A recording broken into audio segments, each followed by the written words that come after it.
got my co-host Kyle. Say what's up. What's happening, y'all?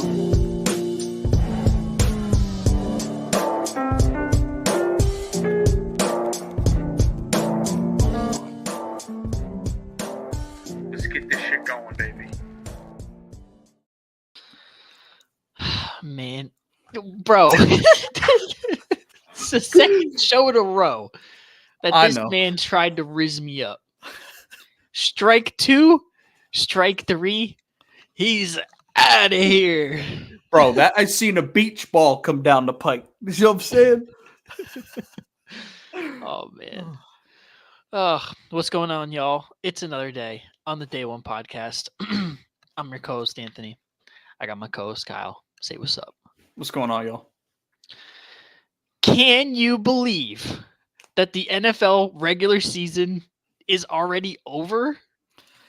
Dude, it's insane. I feel like we just started the year, bro. I know. And now we look to playoff time this week. Congratulations to everybody that's in. Mm-hmm.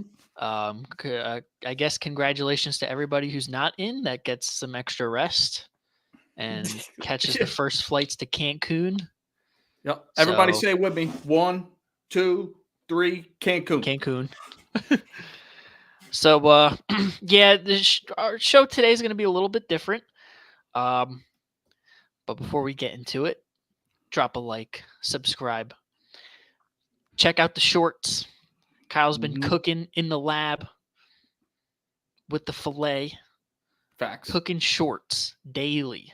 So tap in. Mm-hmm. And now it's NFL postseason. NBA's heating up. All-Star break's going to come soon. Tap in, bro. NASCAR season's starting soon. Now we got to treat... Oh, I forgot to mention this a couple shows ago, but we got to start talking about NASCAR as an actual sport because they have a new TV deal with Fox, NBC, Amazon Prime, and TNT. Well, if we're going to talk about NASCAR as a sport, we may have to talk about cheerleading as a sport. Cheerleading is not a sport, but auto racing is a sport, bro. That's true. Hear me out. You're going around a track at nearly 200 miles an hour in a car that's 130 degrees for like 4 hours. Bro's losing 20 pounds of weight every single race. Yep. They ain't doing that on a baseball diamond. No shot. Oh, and Bleacher Report's covering NASCAR too, so it's kind of good to see them actually get legit coverage. So hey, that's starting too. So tap in, subscribe. It's free, doesn't cost a thing. Yeah, dude. Listen. This show today is going to be a safe space for folks that, you know, their team disappointed or they've maybe lost some players throughout the season or have just not have had it gone their way, including you. So feel free to let us know in the comments, what was your biggest surprise of the season? What was your biggest disappointment? Let us know, because we have a few and we're going to go over them. But dude, I want to hear your thoughts. What are some of your biggest takeaways from this season, as in like surprises or some of your favorite moments, not regarding the Eagles because there weren't really any good moments. That's not true. We had good moments, but it was just earlier in the year. I haven't had any as of late. Yeah, but what were some of the biggest surprises that you ran into this season? Well, for starters, some surprises I had were teams that really just fell apart over the last few weeks. Obviously, the Eagles are one. Jacksonville being another one. Two teams that you and I are both super high on coming in and thought, you know, they'd be top seeds in their conferences and, you know, competing for a Super Bowl. And one's on the outside looking in Cancun. The other one is fighting for their life against Tampa Bay coming on Monday. So I'd say the unpredictability and the parity is a surprise because we've seen teams like Houston, Las Vegas, Like the Rams, teams that we really didn't think were going to do much of anything this year, and they did a lot. The Cleveland Browns. The Cleveland Browns look like a Super Bowl contender with their 4th quarterback of the year. Like, who would have pictured that? So that's definitely one. And just, I don't know. We talk about it on the show a lot about the lack of great quarterback play in the league.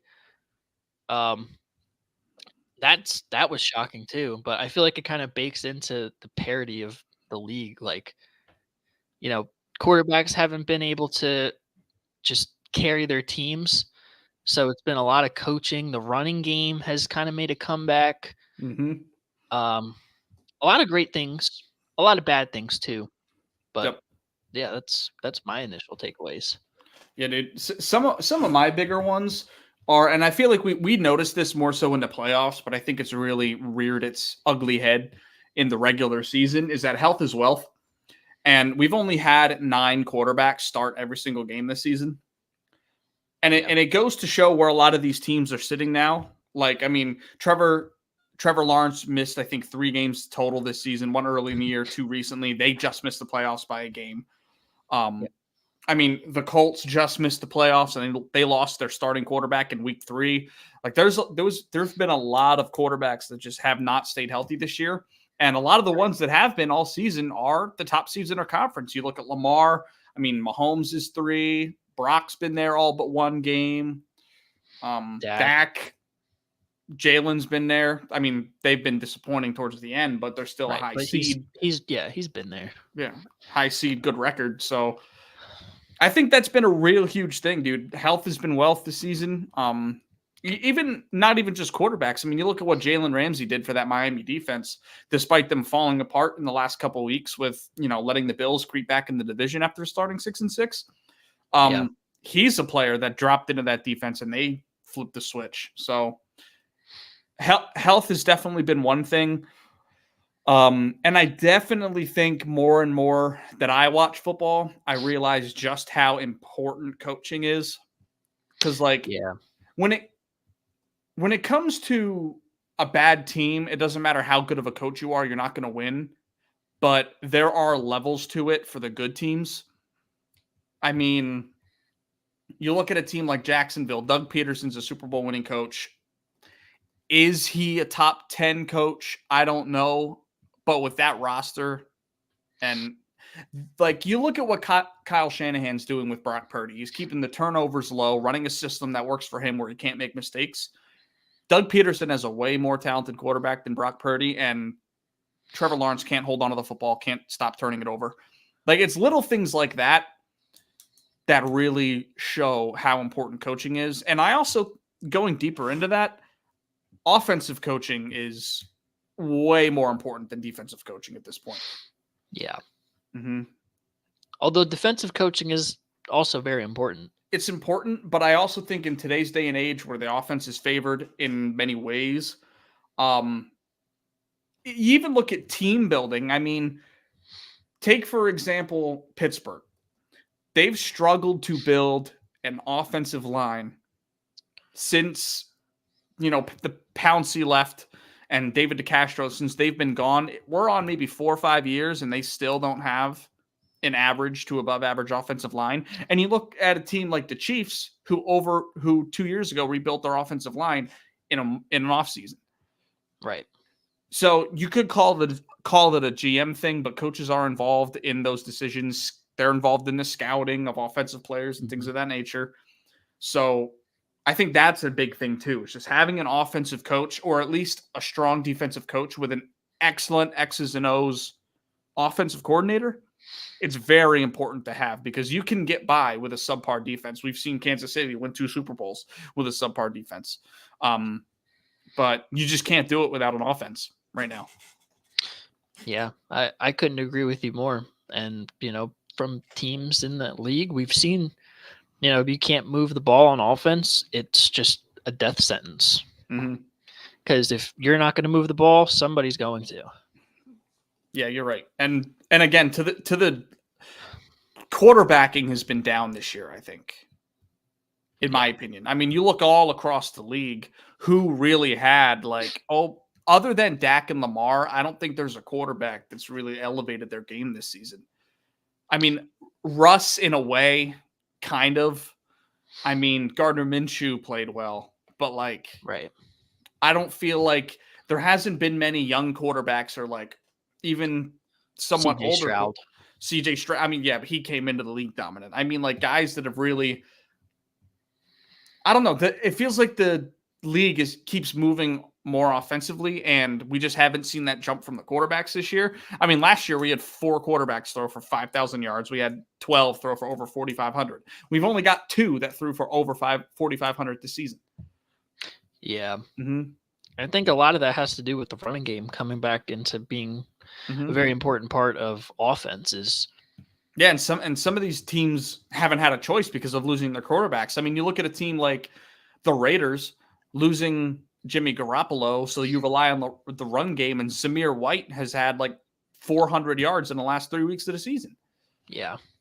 And they've been able to win games. They missed the playoffs, but they finished 8-9. I mean, it's above what I think I expected from the Raiders. Yeah, I agree. So it's definitely one thing that's kind of caught me off guard for sure, because you look at how electrifying offenses operate and you think, passing all over the yard, big plays. It hasn't been that way. It's been ground and pound. And a lot of it has, like you said, has to do with quarterbacks being injured, but it's the jab that you need to have in your arsenal, in my opinion. Mm-hmm. Yeah, you're right, dude. But yeah, I think it was a really fun season. Definitely a lot of surprises. I don't think anything was predictable this year other than Absolutely not. other than the Niners dominating and I don't know, the Cardinals being bad. Outside of that, everything's been a little strange. Right. So yeah. I mean, even you look at Carolina, they had the number 1 overall pick, took the quarterback that everybody thought more so everybody thought was the better guy, and the guy that was taking number 2 is leading his team to the playoffs. Yep. And the coach of said team was like, yeah, that guy who's in the playoffs, I wanted him instead. But the owner was like, oh, no, I wanted that guy. Yeah. That's that David Tepper. Is that the Panthers owner? Yeah. Yep. Yeah. Dude's got a mean fastball with a drink. Yeah. Bro's got experience. Yeah, you're not wrong, dude. You are not wrong. But it's the only good thing he's done for them this season. Yeah. But I'm super excited for the playoffs. There's so many good storylines, and we're not going to touch too much on it tonight because we just want to take this time to reflect on some predictions and some thoughts that we had at the beginning of the year that may have changed or been exactly right now. But I can't wait for the playoffs, dude. I mean, after everything this year. Yeah, I'm excited. I'm really excited. Who knows? We might get bottom seeds that make the Super Bowl for all we know. Yeah, especially with how the landscape is right now. Yeah. But yeah, dude. So back to predictions. I think we should go ahead and look at one thing that I made a prediction of earlier on in the year. We're going to put out some grades, okay?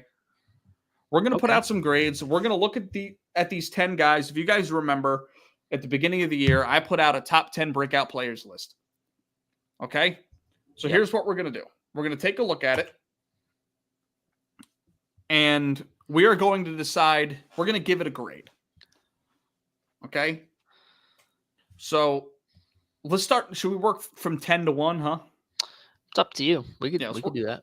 Let's work 10 to 1. So let's look at Jake Ferguson. I'm going to pull up his numbers here. Bro, in my opinion, had arguably a top 5 tight end season after being behind Dalton Schultz last year. Yep. So Jake Ferguson ended with 71 catches, 761 yards, and 5 touchdowns. Grade it. I'm giving it a B plus. Mm-hmm. I'll give it a B plus. Being behind Dalton Schultz last year and, taking a huge step in that Dallas offense and being a reason why they're one of the top teams in the NFC is a big deal. And Yep. they've been a team that hasn't had a premier tight end, but they're still able to get production out of guys. And for him to have the season he had, it's no shock to me because I saw them do the same thing with Dalton Schultz. And, he turned into their second, third option. Yeah, I would outside of argue their CeeDee Lamb. I would argue their second most consistent option. Yeah, than outside of anything. CeeDee Lamb. Mhm. So yeah, he definitely had a breakout year. I wouldn't be shocked if he's in some Pro Bowl conversations in the next coming years, and then ultimately gets a bag, whether it's at Dallas or another team. But yeah, bro, I give his season a B+. Hell yeah. Yep. And my whole thought with that is Dak loves his tight ends since he came into the league with Jason Witten. Dalton Schultz had a pretty good year last year, and I thought Jake Ferguson would slide right in, which he did. He had an addition of over 50 catches from last year and 500 yards. So that was, I would probably grade it a B minus, to be honest, because I think he could have done more, but CeeDee Lamb just had an incredible year. So yeah, for me, it's, he came from the tight end 2 role, didn't really get a lot of run last year, right into tight end number 1 and turned into their second best passing target. Yeah. So on a highly prolific offense, which is good. So, all right. Number 9, Asante Samuel. This one I'm a little disappointed in. He had an overall good year. His tackling numbers are up. He had 2 picks, which he's had all 3 years of his career. And that's pretty much it. He had 13 PBUs, which was tied 16th in the league for corners. Not bad. But he was on probably the worst passing defense outside of the Eagles in football. So are we talking about the last 6 weeks or overall? All year. So we haven't been bad overall. Bro, Sam Howell in week 7 threw for almost 400 yards and 4 tuds on you. Bro, Sam we're their Howell. Super Bowl anyway. Anytime we line up against Washington, we're their Super Bowl. I don't understand why. It's been like that for the last 3 years. Maybe it has something to do with the 2020 thing where we sat our starters the last week. Oh, that's the Giants. Maybe, I don't know. But I can't put any stock into that. I'm gonna give him his numbers aren't that bad though. No, the numbers aren't bad. Are they down from last year? Or are they about the same? The tackle numbers are up 10. The interceptions are the same. PBUs are up 3. So it's not like a huge jump, but he's also on the worst passing defense. And I'll give him a C. C+. Mm-hmm. There are some worse ones on here, so I feel like C is definitely fair. Yeah. Because I mean, like you said, he's on a bottom feeder passing defense or overall defense with Brandon Staley, but his individual numbers are not bad. So it's kind of unfair to give him like a D or an F. Yeah. Because he put up numbers and did his thing. It's just the unit as a whole just wasn't good. Yeah. But he's still young, so most of these guys are. Yeah. 8, Jeremy Chin, safety for the Panthers. So last year he played 11 games. He had 70 total tackles, a sack, a fumble, no picks. This year he played 12 games, so one more game. He only had 30 tackles, 1 sack, no fumbles, no interceptions. And that's basically where he sits. 1 pass breakup. So he definitely fell off. He had some run taken away from him for sure. I mean, he had Von Bell and Xavier Woods playing over him most of the year. Yeah, bro, I'm giving him a D-. Yeah, Jeremy Chidden was not my greatest pick. But last year he was really good. So I was like, okay, well, Panthers getting number 1 overall pick. A lot of eyes on him. Maybe he'll step into that light and become a certified guy on that defense with Brian Burns. And yeah, I was off. Nope. Von Bell, of all people, took his snaps. Yeah. Von Bell. Crazy. Can't have it. So yeah, I'd agree with that. A D-. Yeah. Yeah. Number 7 hurts my heart. Elijah Vera Tucker. Second year in a row, he had his season cut short with an ACL. Right. Is he the one that gave up the sack that hurt Rodgers? No, that was Becton. Or was that Mekhi Becton? It was Mekhi Becton. Elijah Vera Tucker has played 7 games in his career and still has yet to give up a pressure. So I would give it a C because he got hurt. I think this could have been an A if he played the whole year, because when the dude's on the field, he's incredible. Right. And that inside punch of Laken Tomlinson, Joe Tippmann, and Elijah Vera Tucker is going to be incredible for years to come, especially with Breece Hall running the ball. Yeah. And then Aaron Rodgers behind there being field general. Just gotta shore up the edges though. Yeah, the offensive line looks bad if you don't have a good left tackle or right tackle. So right. Yeah. So yeah, I mean I give him a C. He didn't really get a lot of run. It's not like he had any opportunities to look bad. He just bad luck. Yeah. Wrong place, wrong time. Yeah, bro. Feels bad for Elijah Vera Tucker. Broke my freaking heart. I feel you, bro. It is what it is. What are you gonna do? Number 6, Jordan Brooks. Last season, Jordan Brooks led the league in tackles. This year, he had Bobby Wagner with him, so that didn't quite happen. If we take a look at the numbers, he played 16 games just like last year. He still had 111 tackles. He had 4.5 sacks, which is a career high. He had a pick, his first of his career. He had 2 forced fumbles. He had a touchdown, and he had 5 PBUs, up from last year. So the only thing that really dropped is the tackle numbers because he was alongside Bobby Wagner. Seahawks were a worse team this year. Right. But he still had 111. Yeah, I mean 10 plus. 2021 he had 184. 2022 he had 161. So this year he had 184. Holy shit. Yeah, bro. Everybody's sleeping on Jordan Brooks. My thought process with him being on the list was more eyes won.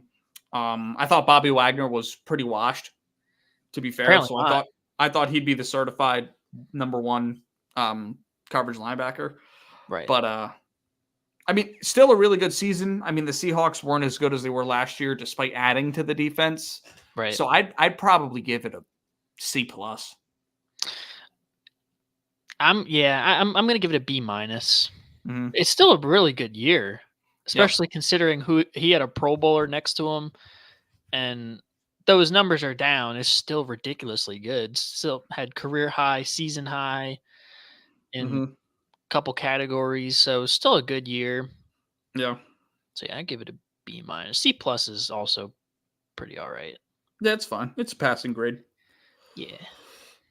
All right, so Travis Etienne at number 5, well-known guy, fantasy running back, well-known guy from last year. He had a really good rookie year. So last year he had 220 carries for 1,125 yards, 5.1 average, 5 touchdowns.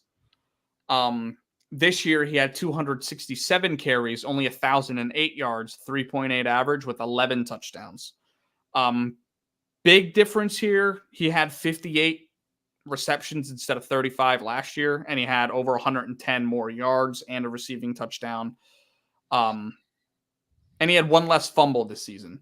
So the reason I had him on this list is because all offseason, Doug Peterson was talking about how he was going to get Travis Etienne more involved in the offense. And Travis Etienne was convinced that he was going to run for 1,600 yards. I bought into that. And it didn't quite happen. I think he was a snub for the Pro Bowl. I agree. In the AFC with James Cook not being there. Absolutely agree. Yeah, I think he's an absolute snub from the Pro Bowl. I mean, you could even, well, I mean, it's the AFC, so never mind. But yeah, I definitely think he was a snub. He might have a chance at being All-Pro back 2 in the AFC. So yeah, in the AFC. Well, So in the NFL. Well, yeah, in the NFL, there's a chance of that. But we'll see. What are your grades? I'd give it a B flat, mainly because the rushing yards didn't go up and his average went down, but he had way more touchdowns and a lot more overall run. He was more involved. Yeah, I give it about a B. Mm-hmm. Kind of for the same reasons that you said. I'm in the middle of B plus. Yeah, like a B plus minus. Yep. But yeah, I mean, to be a Pro Bowl snub, it's a pretty good second-year jump. Yeah, but he got a lot more usage too, more touchdown opportunities cashed in. And I give it a B. Stats were good; they just didn't make the playoffs. So Yeah, you're right. It would be. Yeah, that's another thing too. That the offense wasn't the same this year as it was later on last year. Started well, but Right. Yeah. All right, your guy, number 4, DeAndre Swift, Eagles running back. So let's look at we'll even look at his best year, which was 2021 with Detroit. He had 151 carries for 617 yards and 5 touchdowns, 4.1 a carry. And he had 62 receptions that year for 452 yards, 2 touchdowns. This year, he had 229 carries, high, 1,000 yards, 1,049 yards, 5 touchdowns, 2 fumbles lost, actually 3 fumbles lost. He had, 39 catches, 214 yards, 1 touchdown. So rushing numbers went up, receiving yards dipped a little bit. Right. But he was the tailback for a playoff team. You're going to grade this higher than me. I already know you are. But yeah, what are your thoughts on DeAndre Swift this season? I'm giving it. Oh, man.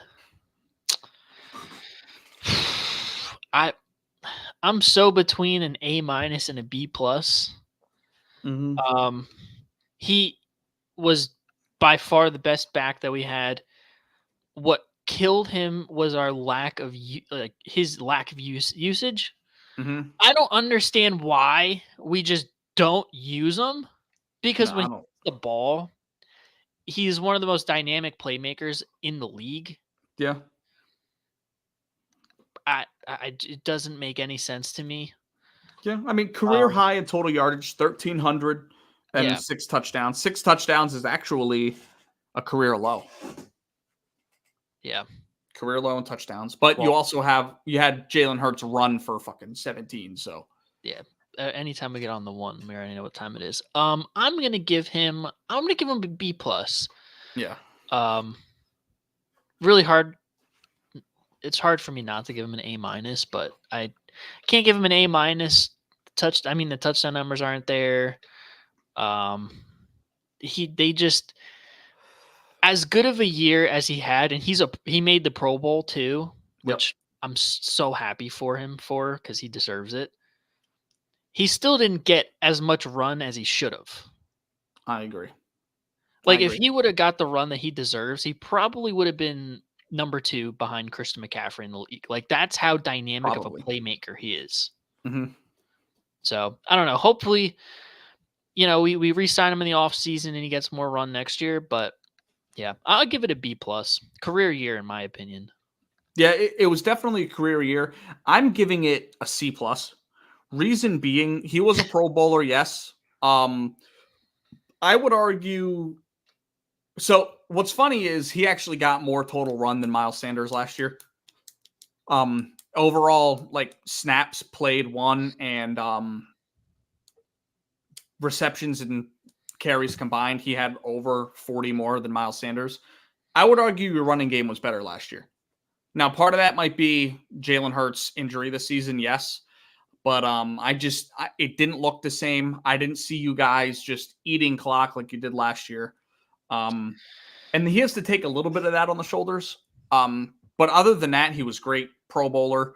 But yeah, that overall offense doesn't look the same. You don't run the ball as well, in my opinion. I think you could, but yeah, for that reason, don't want to. That's the and problem. I honestly thought he was going to do more than this. I thought he had a chance to be a top 3. Me too. A top 3 fantasy running back. So yeah, no, I agree.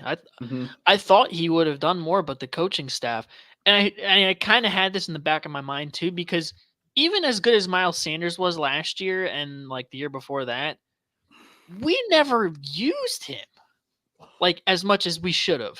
No. I don't get it. I really don't, because this team is built to run the football. Yep. I don't know what the infatuation with throwing it all over the yard is. We're not the Chargers. I keep saying it week after week after week. But I'm glad he made the Pro Bowl, though. He definitely deserves this. So shout out. Did. Yeah, shout out for my sure. guy, Swift. Yeah. All right. Talk to me now. Talk to me. Best one. Number 3, Nico Collins. 1,297 yards, 8th in the league, just short of 1,300.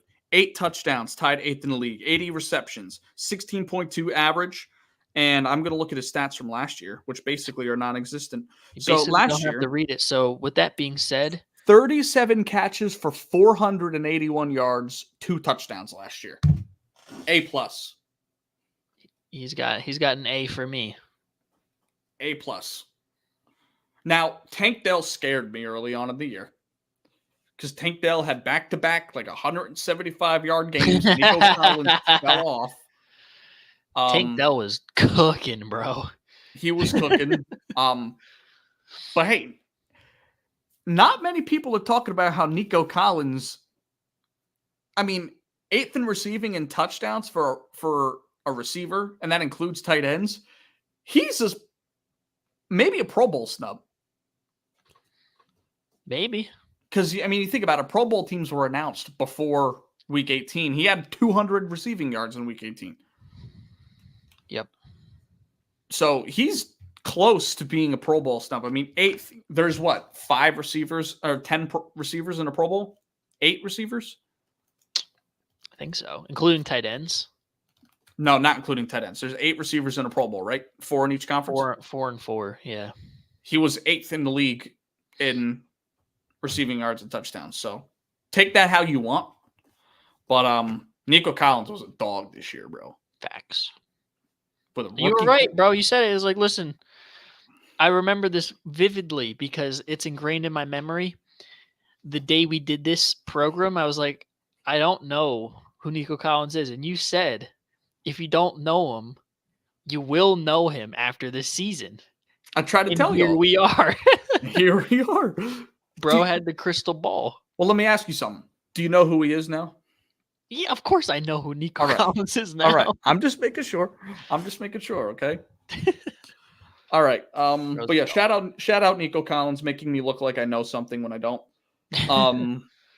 All right, let's get into the probably 2 most depressing ones. To be honest, I wish I had Jake Ferguson and Adam Troutman flipped. Switched, yeah.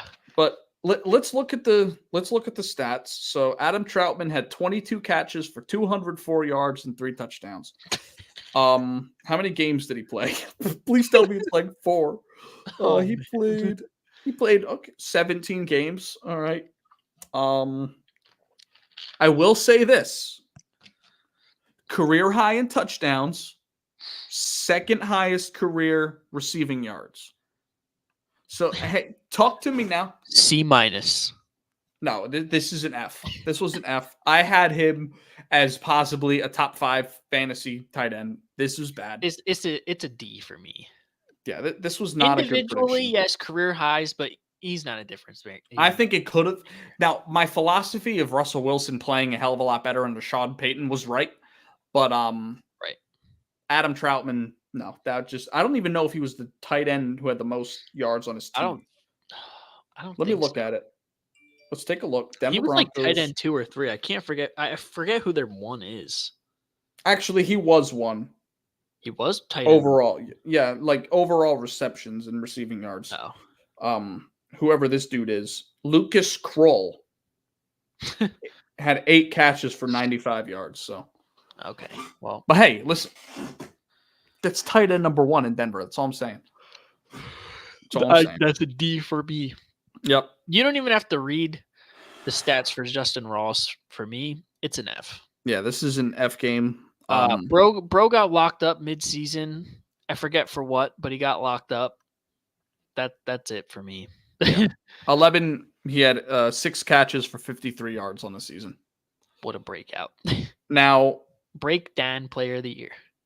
Now, if he would have done exactly what Rashee Rice did, this would probably be a B.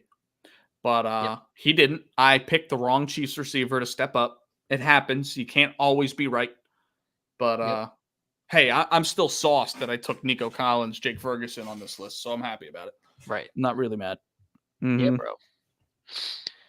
Yeah, so some of these were dead on, some of these were dead off, Yep. and some in between. Yep. It is what it is. You know what I mean? You can't have everything. I'm excited to do this again this coming year because I'm really going to dive into the Tap in. film. I'm gonna I might have dive to into do the it too. Yeah, you might have to. Your top 10 Hold on. breakout players. You don't have the numbers, but you should pull up the numbers real quick. My breakout player for 2023, Reed Blankenship. Oh, my Pull up God. the numbers and grade it. I'll pull up the numbers and I'll grade it. So let's see. Eagles leading tackler this year, arguably a Pro Bowl snub. Yep. At least top 5 safety in the NFC this year. 3 picks. I think he had over 100 tackles. Yeah, he had over 100 tackles. He had 113. So he had 113 tackles and 3 picks. That's basically it. And PBUs. He had a bunch of PBUs, but yeah, 11 PBUs, tied 28th in the league, which is pretty good for a safety. I'm gonna give it a B minus. Yeah, I'm gonna give it a B.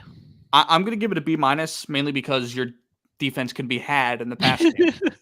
Simple as that. Your defense I'm not going to disrespect your moms, but your pops can be had. yeah. Your defense can be had in the pass game. So other than that, though, he definitely stepped up. Pro Bowl snub at safety. So yeah, he was one of the most consistent guys on our defense. Absolutely. Yep. And he made some big plays. It wasn't just stat padding. It was impactful. So yeah, it was a pretty good prediction. It was good. Hey.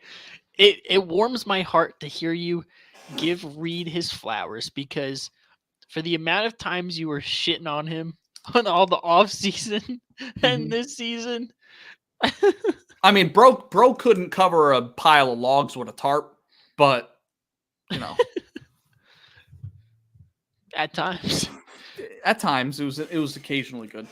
Yeah. But yeah, shout out all these guys except for Justin Ross, you criminal. Convicted felon. Yeah.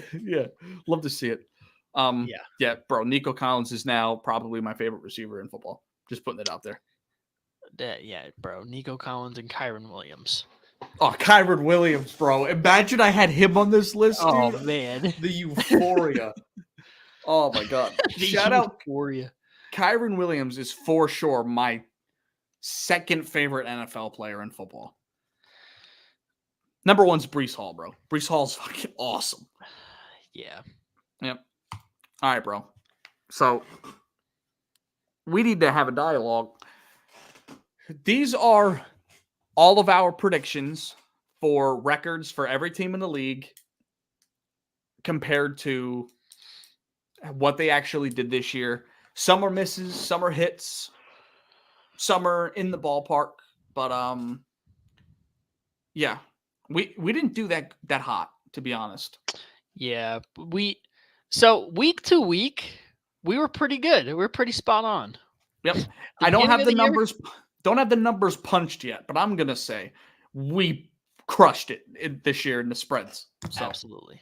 Better than Pat McAfee, AJ Hawk, Uncle Colin, all of them. We killed them. Yeah. But when we did these.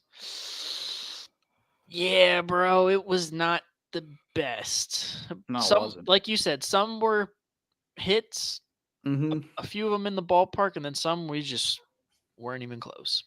Yeah, for sure.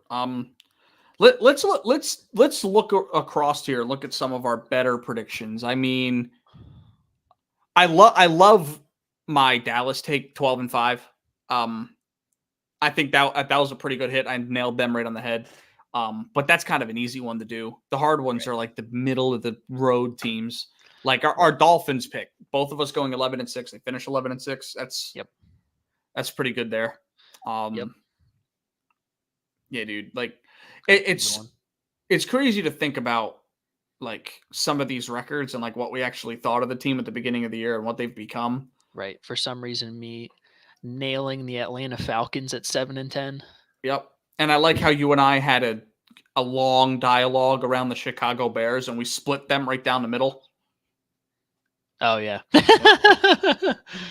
Yep. Sure did. Yeah. I like how you had the Vikings making the playoffs, which is sort of sad.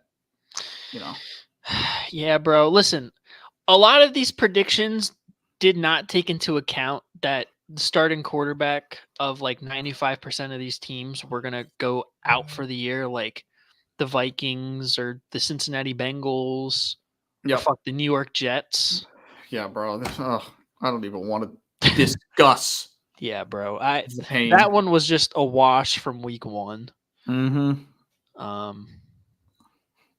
It's crazy to think they finished 7-10 and are like that low in the overall standings. Yeah, like there's so many good not teams. that bad, honestly. Like if they were in the NFC, bro, they would have been in the playoff hunt. But Yeah, facts. that just goes to show you how many good teams are in the AFC. Yeah. The biggest team that we really missed on, bro, is the fucking Bucks. Yeah, the Bucks, and for me, the Houston Texans. Yeah, the Texans was ugly. I did not expect. I mean, and they were historically bad last year. Yeah, I didn't expect them to be worth the shit this year. Yeah, and which is crazy to think. I mean, you bring in a rookie head coach and a rookie quarterback, you expect a few years of growing pains, and yet they're hosting a playoff game. They won a division. Yeah, That's crazy. It's crazy. Yeah, bro. Like, what a year, to be honest. I mean, we were hot. We were so high on the Chargers, and they went 5-12. That was bad. Yeah. Justin Herbert was out a little bit, but I mean, they were bad before that. Yeah, a lot of it had to do with Brandon Staley. Kellen Moore's offense just wasn't good enough. No, it wasn't. Austin Eckler falling off was a big part of it, because him in the pass game and like the run game last year was just last few years has been incredible.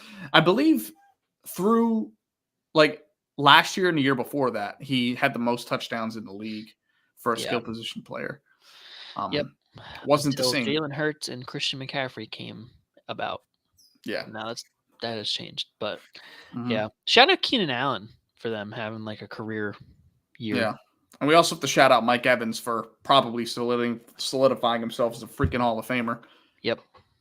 10 straight 1,000-yard receiving seasons, 10 straight to start a career. And who's to say he won't do it again next year, because Baker's going to get the bag. Yeah. He's going to get the bag. Does he deserve it? Depends on how big the bag is. Right. To be fair. Yeah, dude. What a year. Yeah, bro. Crazy stuff. Yep. Las Vegas Raiders. Yeah. We were both, it's crazy to think that, and we spoke about it off show, but I was much higher on the Rams than you were this year, and I had them finishing a game short than you did.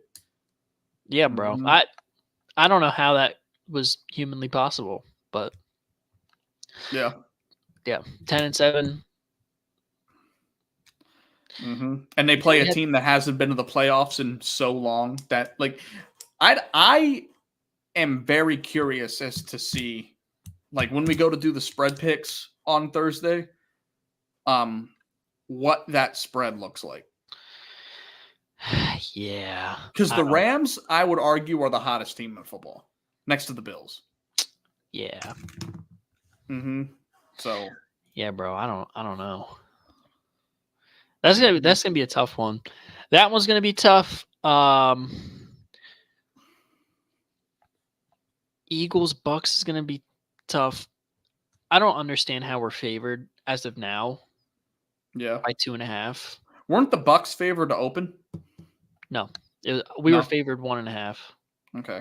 To open. And you should be favored. You won 2 more games than them. You're the experienced team. You have the championship pedigree quarterback over Baker. We shouldn't be favored, bro.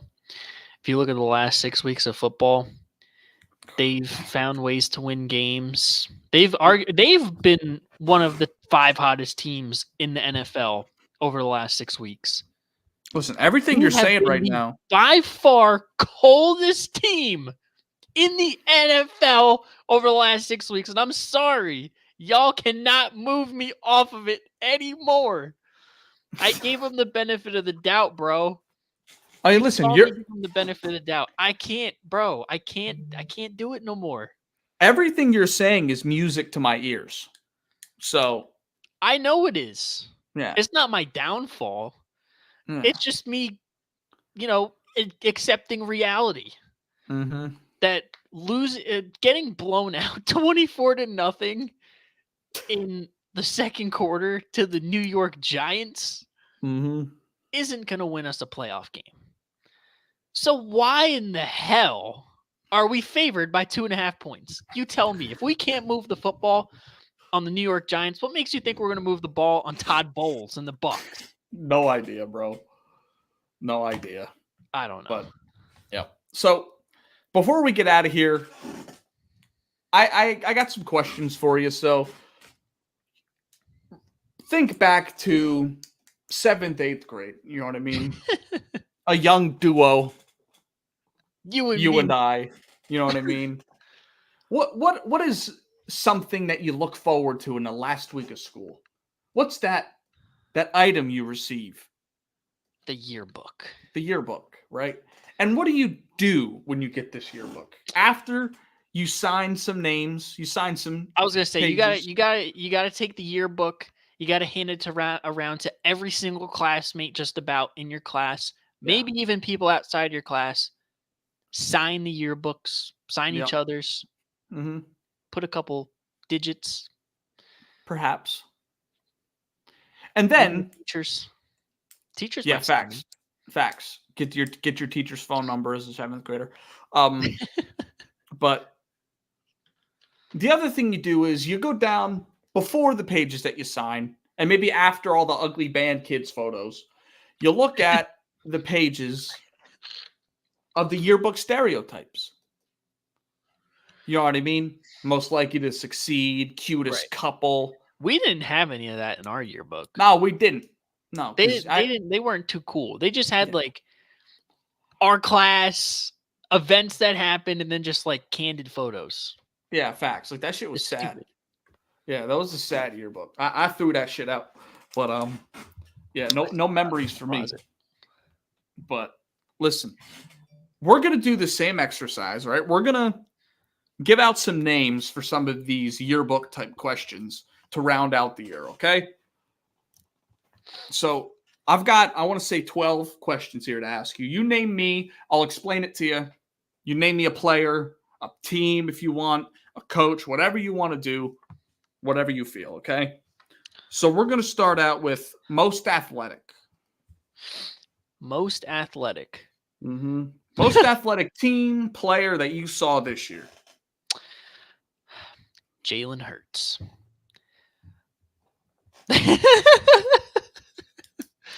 Think about it, bro.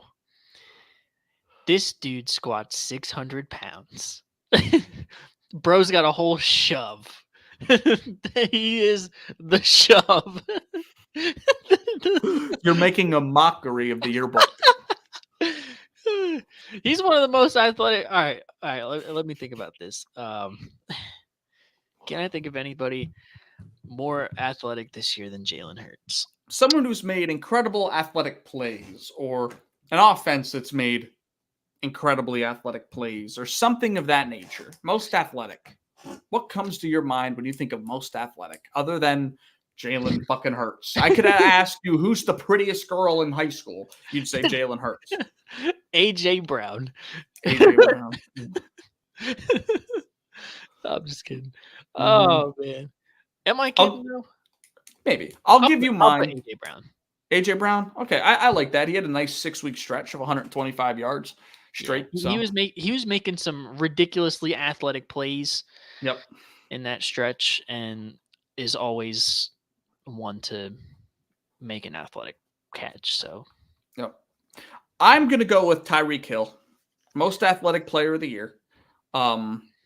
He was just out there every time he got the ball on a slant, on an out route, on a bubble screen. Bro was taking a yard every time. He's getting behind your defense all over the place, running up and down, up and down. Bro's dominant. Walking touchdown. Yeah, and as a guy, I think Tyreek Hill over his career has definitely developed his fundamentals, but he's always been known for a guy that uses his athleticism to take advantage. Pause. So right. Yeah, so shout out Tyreek Hill. He's my most athletic. It's a good pick. Okay. How about Right. that playoff matchup? Oh my god. Yeah. This Motion picture. everything. This is all a motion picture. We're gonna dive into it deep. Pause. I can't wait. On Thursday. Y'all tap in Thursday. This Mhm. time. It's gonna be fun. All right. Next question. Most school spirit. So this is a player that embodies their team unlike nobody else. Christian McCaffrey. Okay. How do you figure? He embodies what the 49ers are as an offense. When I say that, the offense runs through Christian McCaffrey. Yeah. And he is what the 49ers are as a team. Dynamic, explosive, fundamentally sound, cool. Yeah. All those adjectives. He embodies the Niners better than anybody on that team. Okay. Better than Brock Purdy.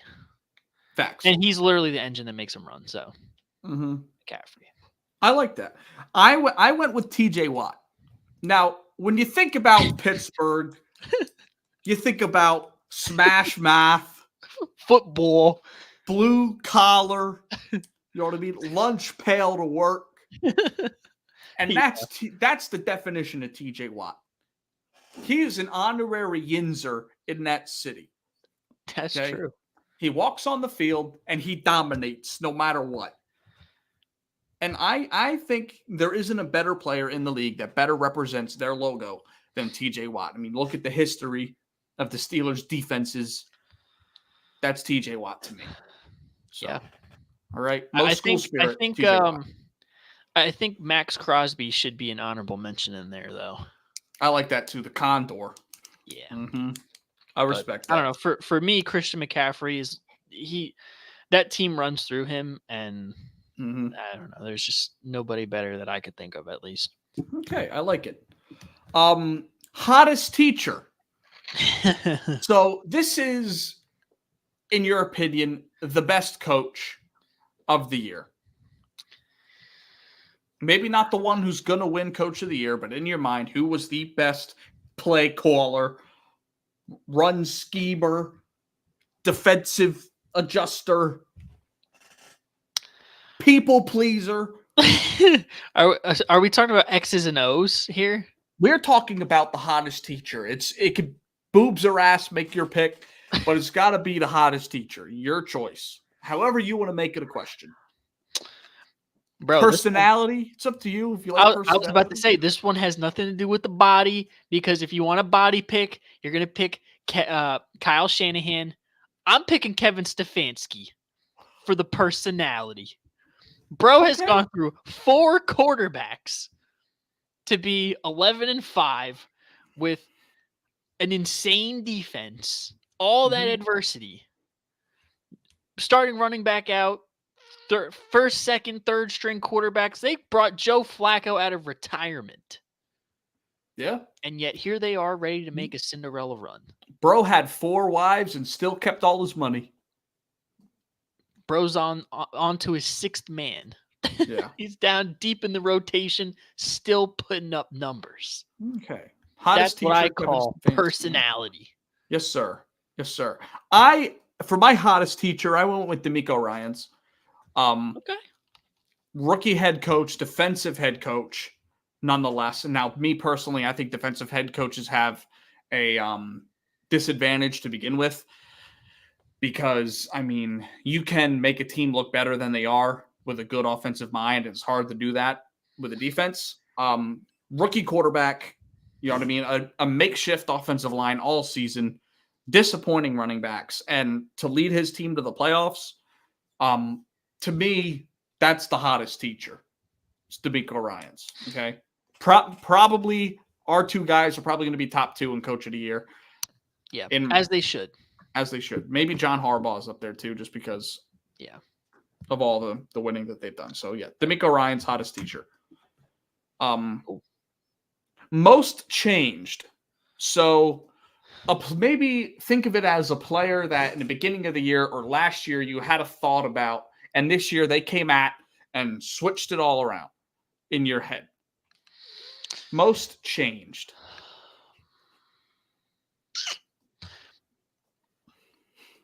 Can this be like I had a good thought about him, they changed bad, or vice versa? It could be either one.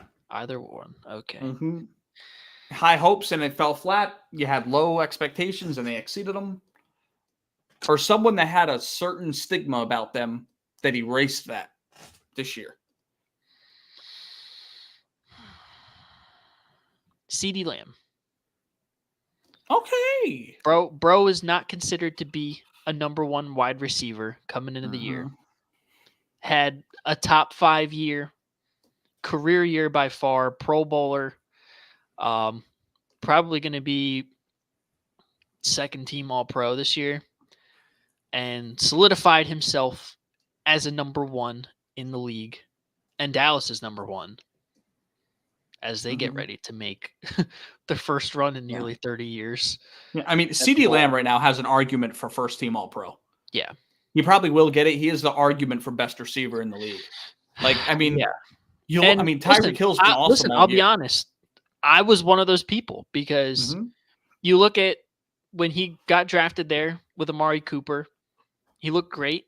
And then they trade Amari Cooper last year, and it's like, this guy's supposed to be your number one. What's going on here? This year, he balled out and silenced all those critics. So, yeah, I'll put my bias aside and say CeeDee Lamb. Okay, I respect that.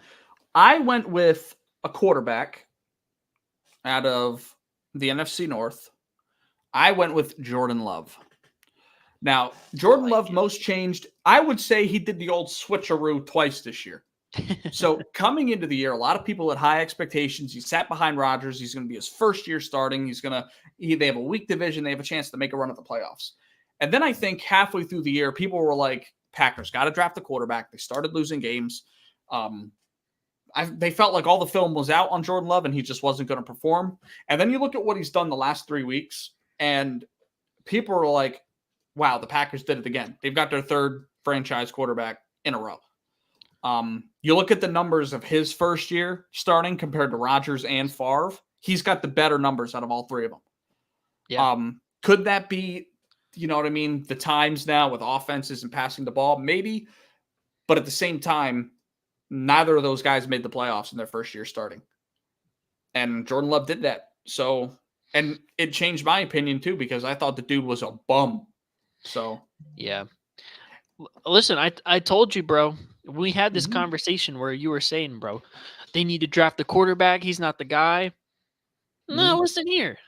It's his first year starting. Granted, he's been behind Rodgers for however many years, but that's the thing with the league. These people want to get it instantly. You got to let these guys develop, and we're starting to see that with Jordan Love. So, I not that I knew what he could be, but I knew you had to give him time to see what he had, and he's starting to show you what he's got. So, yeah, I like the pick. Yeah, and I think you look at, like, even before the season started, I mean, every other week it was like the head coach was like, you know, there was just it felt like there was no push for Jordan Love whatsoever. There was no one riding behind him at all. And it's just every single thing that came out was like, oh, Jordan Love's progressing big time in practice. Like this, like, and it almost led on the point of like, wow, he's really behind than what we thought he was. And he proved everybody wrong and led that team to the playoffs. So shout out Jordan Love. Hell yeah. All right. Most likely to succeed. Now, you can do most likely to win the Super Bowl, or most likely to have a Cinderella playoff run, or most likely moving towards the future. Who's most likely to succeed as it sits right now? However you want to interpret it. It's interesting. Most likely to succeed. I'm going to go with Shane Steichen and the Indianapolis Colts. I love that. Another rookie head coach, offensive minded, well known for his hands on our offense last year being a reason why we were a Super Bowl runner up.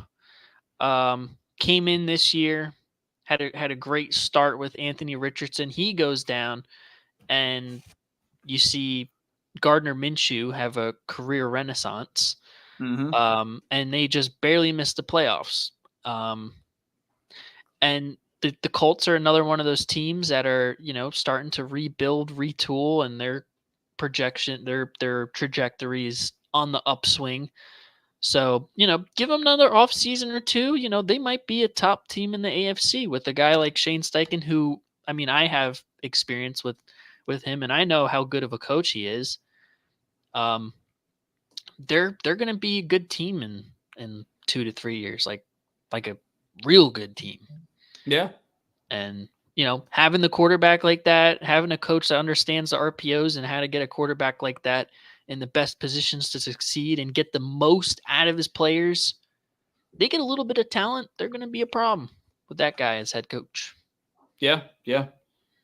And I think Gardner Minshew definitely earned himself a bag too, whether that's top tier backup money or low end starter money. He's definitely earned a bag. Yeah. And length on that deal as well, depending on where he goes. So, yep. Shout out to the Colts and Gardner this season, especially. I took an easier route. I took Lamar and the Ravens. Reason being, not so much the MVP. I do think they have the easiest possible road in the AFC that they're probably ever going to get with Lamar. And I feel like it would be an extreme disappointment for them if they didn't make it to the Super Bowl based off of how the AFC is. I mean, the Buffalo Bills have only picked it up the last few weeks. Miami's fallen apart. Kansas City can't seem to get offense going. They have a team in their division that's on their fourth quarterback. I mean, yeah, they're playing great, but you know what I mean? Like, imagine if they lost to Flacco. You know how much of a mind fuck that would be? Yeah, or they lost to a rookie quarterback of CJ Stroud. Yeah. Like, just the Browns. Just Browns, Ravens, in and of itself, with the team histories and everything like that. Yeah. That'd be crazy. Yeah, so I took them as most likely to succeed because I think it's going to be their easiest possible path to a Super Bowl because we know damn well the Chiefs are going to retool that offense this offseason. Who knows what Miami does, bulks up the defense. Like, there's a lot of things that can happen in the AFC, and you know what I mean? There's 4 teams that are 9-8 that missed the playoffs, and that doesn't include Aaron Rodgers coming back for the Jets. So there's a lot to be had in the AFC. It's only going to get harder. That's for sure. So I took Lamar and the Ravens, most likely to succeed. Yep. Most unforgettable moment. So this could be maybe a drive or a play or a game, however you want to interpret it. Most unforgettable moment.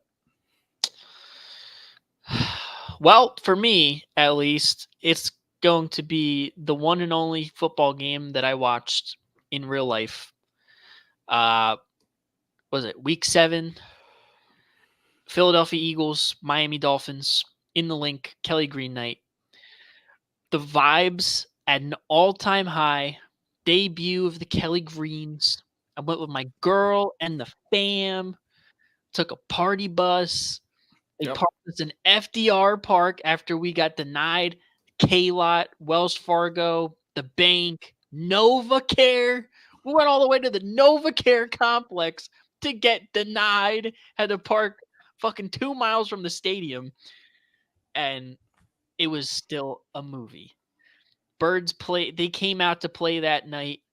Absolutely dominated a white hot Dolphins team. That had Tyreek Hill and this, fantastic offense. Held them in check. Jalen and AJ had a masterclass. And I had the best time I've ever had watching a football game outside of watching us win the Super Bowl. Because that was great. Nice. Most unforgettable moment. I like that. For me it doesn't have to. It doesn't have anything to do with the play. Just I went to the game. Shit was a movie. We won convincingly. Kelly Green Knight. Yep. Kelly Green Knight, bro. Absolute movie. Mm-hmm. I have 2 written down here. I'll start with the light one. Most unforgettable moment.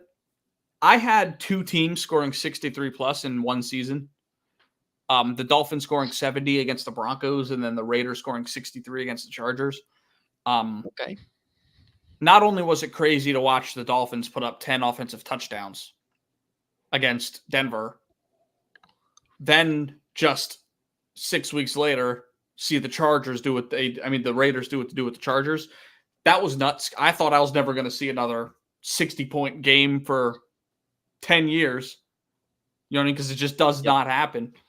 So to see it twice in 1 year, especially from the Raiders being the second team with what they have. I mean, I believe Aiden O'Connell was their quarterback for that game. Yep. He was. In a divisional matchup, nonetheless. So yeah. Those were the two that I took because it was just fucking ridiculous, to be honest with you. Yeah. That is insane. Even 50-point games, like they're not very common either, and we got a couple of those this year. We had 4. So to see 60 and 70s, like, yep, we're not going to see it for like another 30 years at least, if not more. We had 54-point. We had 4 50-point games this season, including the Ravens and I believe it was the Cowboys early in the year. But yeah, so that was my light one. And then my other unforgettable moment, the first 10 minutes of the NFL season. To see Rodgers run out on the field in those throwback jerseys with the American flag to Thunderstruck, I was on another planet. I know. I was like, bro, we are going 17-0. We're blowing everybody out and we're winning the Super Bowl. That was my thought when I saw that shit happen. Dude, the offseason was so incredible. Seeing Rodgers be so involved and, you know what I mean? The love that he shared with Garrett Wilson and the offense clicking and just everything working. And then 4 plays in, we lose him for the season. And that started a tumble down effect of, is my coach any good? Is my GM any good? Is my offensive coordinator any good? Is Garrett Wilson going to request a trade? Is Breece Hall still the same guy? What's going on with my offensive line? The only thing that was good all year was my defense. That's it. Everything else was a question mark. Even the defense, like there was a stretch where the defense and the offense were exchanging blows with Zach Wilson at the quarterback. So that first 10 minutes of the NFL season was just a movie. That's kind of like, I don't know. That's kind of like getting your first threesome and then getting a call that a family member died 10 minutes later. It's just the emotions are just. It's more like having the dream of your first threesome and then waking up. Yeah, and like, I don't know, your roof's leaking and, you know, like it's just not good. You wet your bed. I guess. But yeah, that's what was most unforgettable for me this year. Yeah, no, that's a good one considering, you know, the boys were out for that one, watched it live. I will say that that was a movie. Yeah, I don't think we experienced something that euphoric this year. Yeah, on 9/11, no less. Yeah, I mean, we just need to stop going to that goddamn sports bar. Listen, the last couple of times we went, nothing major. Well, yeah, because they're saving up for the final act of like whenever we're going to go. And just I got my feelings hurt. That's all that got hurt. Last time we went. Bro, the reason why nothing bad has happened is because they're saving up for the final boss of bad shit to happen. Okay? So let's just, you know. We already watched it last year. Maybe. Damar Hamlin. Shout out Damar. Maybe, yeah. So, all right. Next question. Best bromance. So this is whatever duo, whether it's an offensive duo, defensive duo, coach, quarterback, however you want to put it. What is the best bromance of the season? 2 edge rushers, 2 corners, whatever you want to do.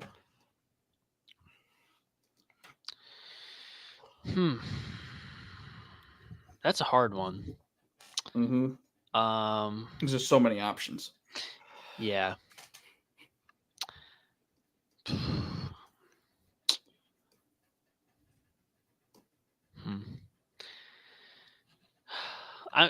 I'm share yours first. I'm gonna need to think about this.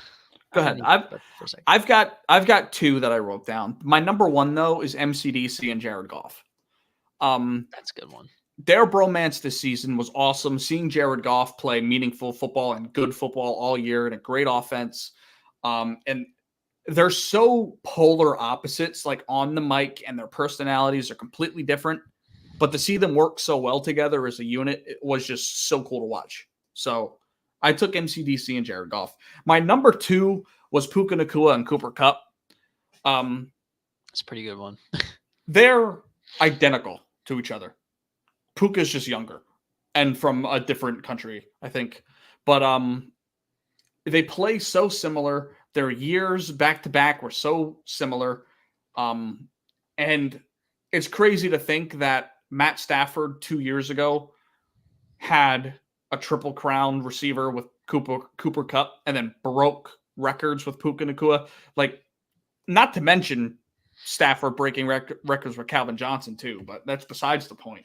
It's just, I felt like those two worked so well together on the field. We didn't see it too much this year, but the way you hear Puka talk about working with Cooper Kupp and how he helped develop his route running, you don't see that a lot in the league of just pure mentorship from two guys in the same position because, you know what I mean? You got to make your money and you got to get a bag so you can be selfish in the league. And to see that, I thought that was a great bromance as well. Yeah, it's definitely a good one. I'm going to go with Tua and Tyreek. I feel like that's probably a pretty good one. Yeah, they glaze each other, bro, all season. Facts, bro. Anytime Tua looks back to pass, Tyreek Hill is in that eyesight pause, and he's just firing away. Facts.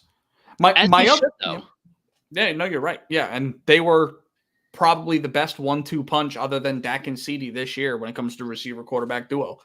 But yeah, they were incredible. My other one too was also David Montgomery and Jahmyr Gibbs. Oh, that's a good one. Yeah, they were so cool to. I mean, you saw clips on the sideline of like with them being mic'd up, like, you want this touchdown? You want this one?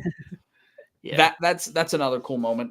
The Lions just had all the right vibes this year. Yeah. Not to mention CJ's toxic ass coming back into the locker room for the playoff run. Oh, man. As much we tried to keep him, bro, he gaslit himself into leaving. I don't know. So, yeah, I like those picks. Best bromance. Yep. Good choices. Yep. Next one I have, cutest couple that never was. So these might be two friends that, you know, everyone thinks are dating or might date at some point, and it just doesn't end up working out. So in this way, I would say a move that could have been done this year that didn't, and that would have worked perfectly. Something of that nature. Okay. I was thinking about something that we thought was going to work out and didn't. Okay. Okay. Well, let me think about it then.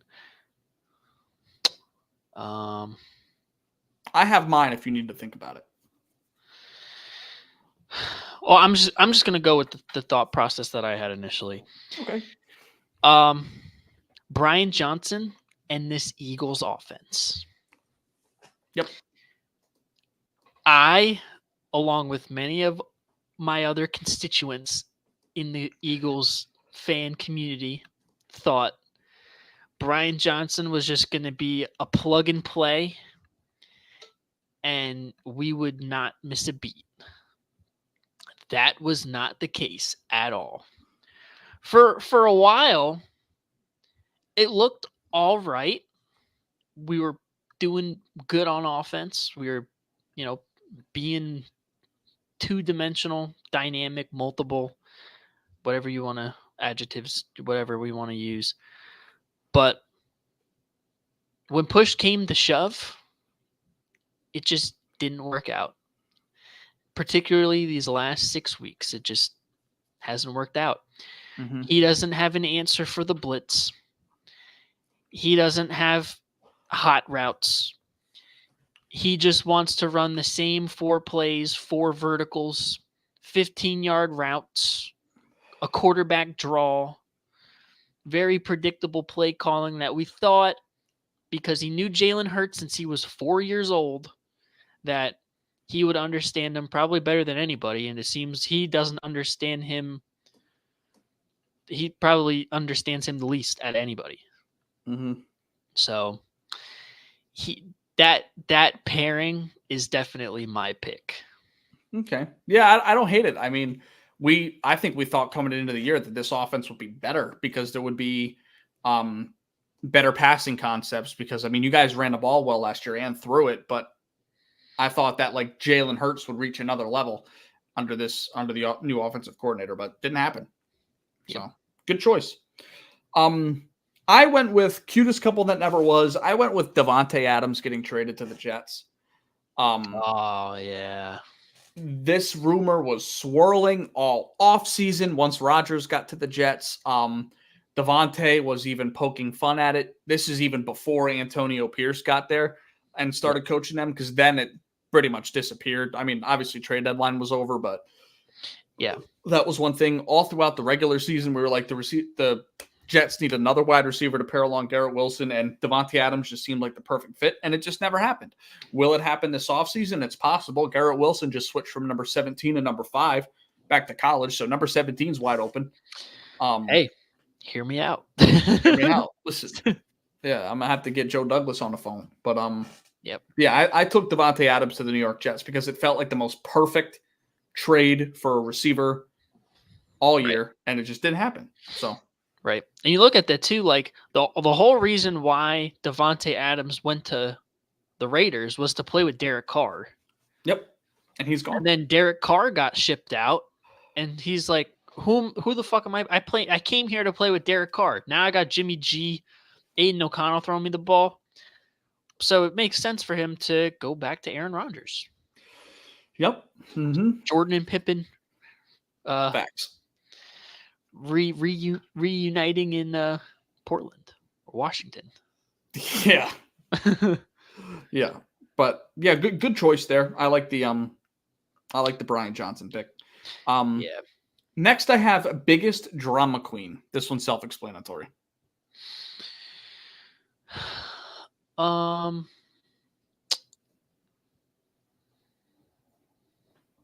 Philadelphia media. Oh my God. Oh my God. The Philadelphia media. You want to know why they're the biggest drama queen? Because they try to make anything that happens a big deal. Like these last couple weeks of adversity that we've had, they've tried to say that AJ Brown's the issue. He's the reason why, the locker room's fractured and the coach quit, or the players quit on the coach and all this other stuff.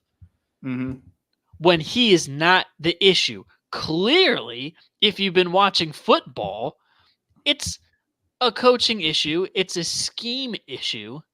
That's why the Eagles don't look as good.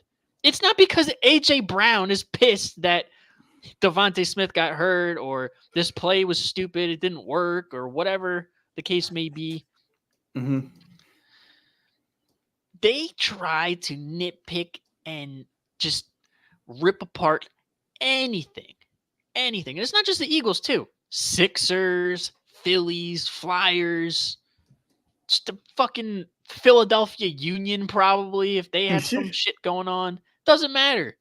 If you're in Philadelphia, they're trying to milk you for drama. Pause. Yeah.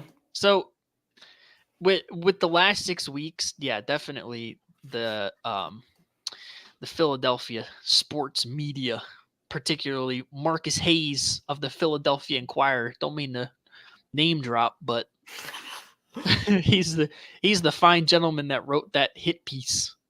Yeah. Yeah. Not a bad pick. I went with the obvious one. I'm amazed that you didn't say the same thing. I went with George Pickens.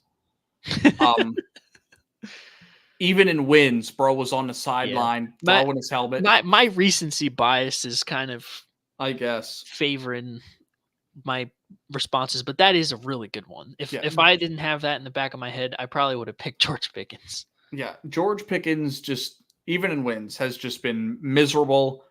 Voicing his shit to the media that like just does not make sense because they were winning football games. Granted, he has not had good quarterback play. I agree with that.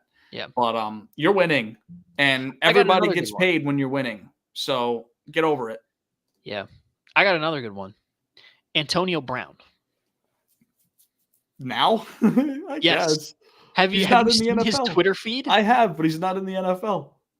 But have you seen his Twitter feed, bro? Yeah, bro.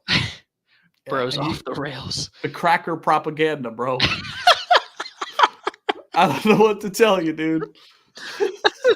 Oh, man. I don't know what to tell you.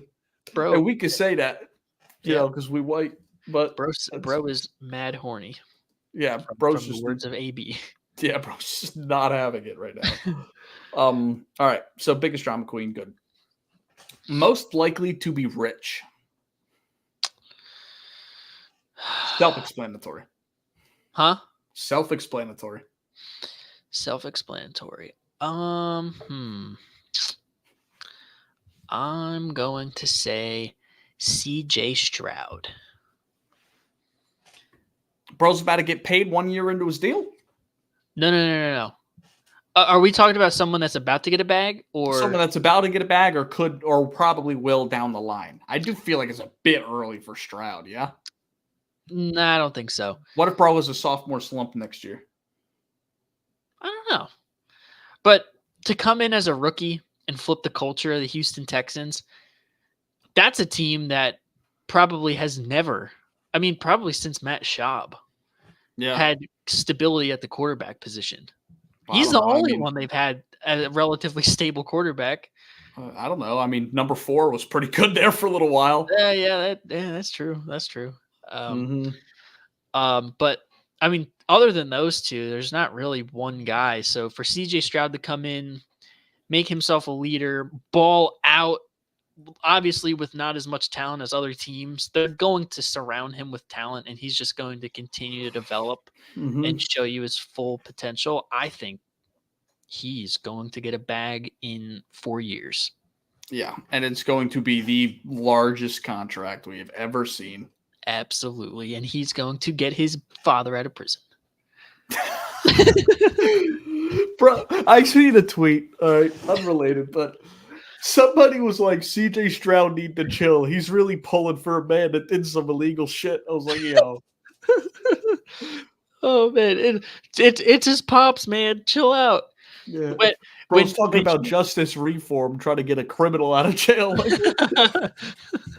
I'm telling you right now, family's family. The first game that his dad goes to, CJ Stroud's probably throwing for 450 yards, 6 touchdowns, rushing for another 125 on the ground.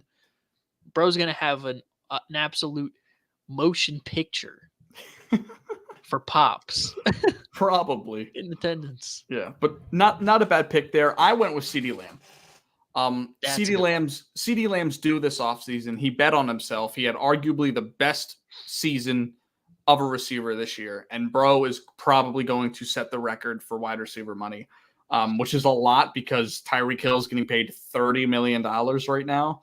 Yeah, CD could probably get like 40, 45. Jerry Jones got that bang on him. So, he's going to give up some money for CD, especially after losing Amari Cooper. He's gonna pay CD. So yeah, maybe old head learned his lesson. So yeah, yeah, and honorable mentions Baker. Obviously, Baker's about to get a bag. Yeah. So shout out CD, shout out Baker, shout out CJ. Yep. And then last two here, they work hand in hand. You don't see this in the yearbook, but I think you absolutely should, just to stir the pot a little bit. Biggest disappointment.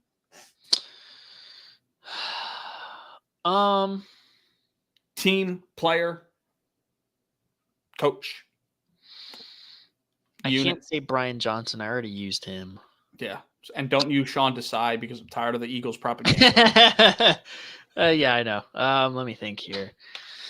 The Denver Broncos. Okay. I'm gonna go with the Denver Broncos. I think you and I both expected a lot more out of this team. They got off to a bad start, as we all know. They got 70 hung on them. But after that, the defense came into their own, started creating turnovers, was a top 5 defense in like a 6-week stretch. Mm-hmm.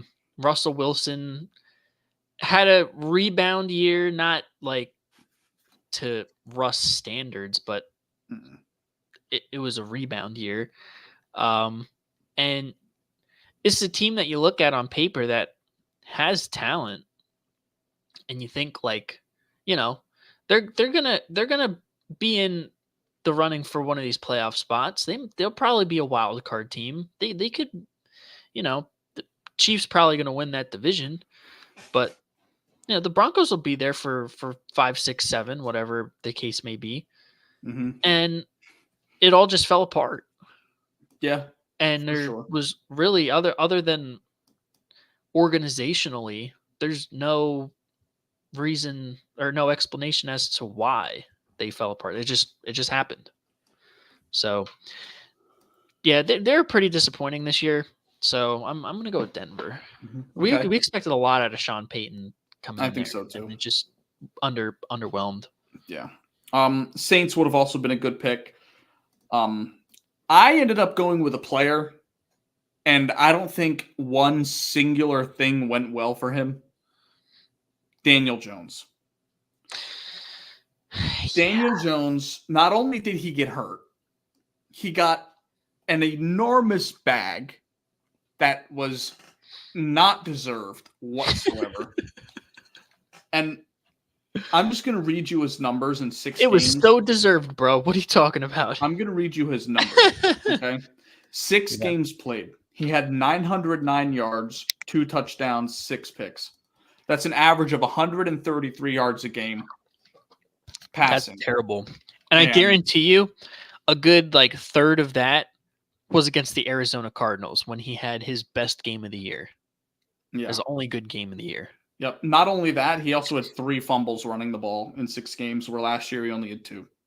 So, and he got hurt. So, not a single thing went well for Daniel Jones. And not even to mention that, he had Tommy Cutlets come in, and all of New York was like, holy shit, finally somebody that can spin the rock. Now, obviously, Tommy DeVito can't, but try to tell you. it's just, we've never, even when they were winning last year, no one was sitting there like, oh, I mean, Daniel Jones, he's got that thing on him. He's kind of a guy right now. Yeah, no one was. It was just, it's Daniel Jones.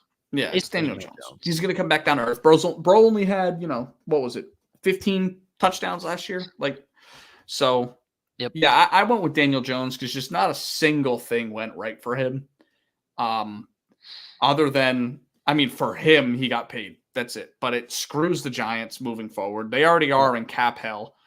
And they're going to want to get off of him. And the organization that's there, GM and coach, didn't even draft him. So, yep, they're going to do everything they can to get him out the door. So, that was my pick, Daniel Jones. That's a good one. Mm-hmm. Okay. So, and then last one, your biggest surprise of the year. Biggest surprise.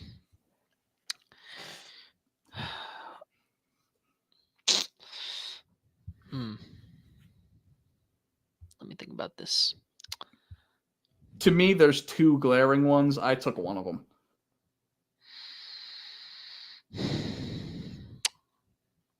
See, part of me wants to say Josh Dobbs going on a Linsanity run. Yeah. But not bad. I'm gonna go with the this is probably out of left field. Huh. But ironic, yes. But the Bill Belichick legacy talk, as far as his position as one of the best coaches in league history, after probably his worst coaching season ever, Yep. which I understand. I feel like that was a pretty shocking storyline because you're looking at one of the most successful coaches in NFL history. Granted, Yeah. you look at all coaches in NFL history that have been successful. Bill Walsh, Andy Reid, Bill Belichick, Don Shula, Tom Landry. What do they all have in common? Hall of Fame, if not Hall of Fame, all pro level quarterbacks. Thank you. All of them. Mm-hmm. Bill Belichick is in that category. Tom Brady. Yes. Now, there is a narrative for outside of Tom Brady. So we're just going to discount 20 years with Tom Brady? Yeah, we're going to discount 21 years worth of coaching in football. Yeah. And let's not even act like Bill Belichick's an offensive coach. Like, I mean, that's second. That's second on his mind. He's defense. Yeah, he's a defensive guy. For him to, pick a guy like Tom Brady in the 6th round and win 7 Super Bowls or 6 Super Bowls with, that was probably my biggest surprise of the season. Just absolutely degrading one of the best coaches in history just because he is not as good of a GM as he is a head coach. Mm-hmm. And I just don't think that's fair. So that was pretty shocking that everybody was just, dismissing him. Yeah, and like you look around the league and they're probably going to let him go. If I had to guess, they probably want to move off of him as soon as possible, kind of like the Titans did with Vrabel.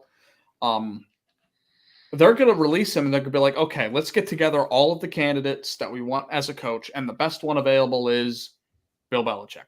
So it just doesn't really make much sense to me to move off him unless you're bringing in a rookie quarterback. If you're bringing in a rookie quarterback, I think you start fresh. You get an offensive-minded young coach in there, let them grow together. Because, but if you're just they should be going after like Ben Johnson. Yeah, but if you're going to bring in a Russ or something like that and try to compete now and they have a pretty decent defense and they got to retool the offense, then you keep them. But I haven't seen anybody say he's not the GOAT or anything like that this year. Like that's stayed the same. But just now nobody's really giving him the props that he deserves because, I mean, to be fair, it really hasn't been good since they went to the playoffs with Mac Jones in his rookie year. So, yeah, it's definitely not really fair, but what are you going to do without talent? Right. And I mean, again, a lot of it has to do with because not only is he the head coach, but he is general manager and director of player personnel and all that stuff. He's not as good because you think about it. Tom Brady had the LeBron effect. He did. You'd have people come with him and, play on offense. Granted, I mean, you'd have your draft steals, with Julian Edelman, Wes Welker, guys like that. Gronk. Yep. But Bill's building the defense. Mm-hmm. And Tom Brady's bringing in the big name talent and making them good, even if there isn't big name talent. Yeah. So maybe it's just a philosophy thing with Bill, but he's GM definitely head coach it's not the same. Yeah, and I don't think it's necessarily talent of coaching that's been the problem. I just think his style is so old-fashioned now. Right. That it's like it's outdated and it just doesn't work in today's NFL unless you have I don't know, a really strong run game to, make your defense look better, things like that. And we can go on and on, but But no, I agree. That was definitely a big surprise. I went with Baker Mayfield completely reviving his career. You look back at just the last few years. I mean, 2021 was the year he played injured with the Browns. He had 3,000 passing yards, 17 touchdowns, 13 picks. They move off him. He goes to Carolina. He can't really beat out Sam Darnold for the starting job, and he loses his starting job in the end. He comes to LA, And I don't know if you we remember the crazy 48-hour Yeah. 48-hour game that he played, and he made a 92-yard comeback to win the game. But after that game, for a few weeks, people were talking about well, Stafford's always hurt. He's going to get retired. They were thinking about moving off Stafford to keep Baker. And then again, here we are. You know what I mean? They did the right thing probably because Matt Stafford's a better quarterback, but they let him go and he goes to the Bucs, and we all thought the Bucs were going to be bottom 5 team in the league, and here they are winning their division, hosting a playoff game, and it's been all about Baker, who set career highs in yards, completion percentage, touchdown interception ratio, his passer ratings through the roof. Mike Evans had another 1,000-yard receiving season. The running game's been better. Now, you can argue if that's partially for Baker or not, but I mean, he's led a pretty prolific offense with an average defense, and they've made a run. So I don't think anybody expected this from Baker whatsoever. Obviously, the other easy answer would have been Stroud and D'Amico Ryans doing what they're doing with the Texans. I just didn't want to be basic, so I went with Baker. Right. Yeah, no, that's a good pick, and I agree. He definitely has had a career renaissance, and that continues next Monday. When he blows out the Eagles. There is no fucking chance in hell that we're stopping that. There's just no way. No, you can't. You haven't been able to. You couldn't stop molasses in the tundra, bro. Listen, I hold out a tiny bit of hope that team from weeks 5 through 12 is still out there somewhere. I'm trying to hold out hope. I don't know if they're there. I got news for you. Hopefully, they show up. Because let me tell you what, Jalen Hurts, the mortgage payment has been due for 2 months, and we're about to get evicted. I got news for you, bro. We're getting evicted, bro. They very well might win in Tampa.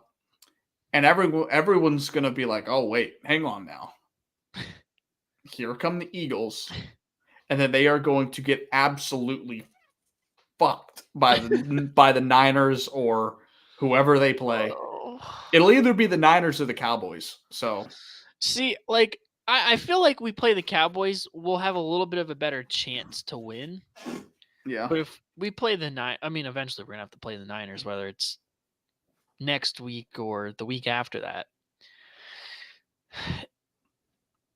We're gonna get cooked. Yeah, it's just not looking good. It's inevitable. So yeah. But yeah, dude. This was an incredible NFL season. One of the first ones that I've really paid attention to everything. I feel like last year on the show, you were definitely the more versed guy on the show when it comes to football. And I definitely feel like I've stepped my shit up this year. You know what I mean? I've learned a lot regarding the game and X's and O's and shit and overall storylines and how the league works. But I can't wait for the playoffs, and we're going to get more into it on Thursday. Yeah. So, hey, listen. This has been the Day One Podcast. Okay? So make sure you you comment, subscribe, you tell a friend to tell a friend. Whether you're on a boat or a bus or a plane, you can get Sprint Wireless at a low discount, fresh out of the Christmas season, $29.99 per line. Make sure you go get unlimited data because you don't want to miss anything, because we got a show coming Thursday night, 8 o'clock, where we're going to talk about the playoffs.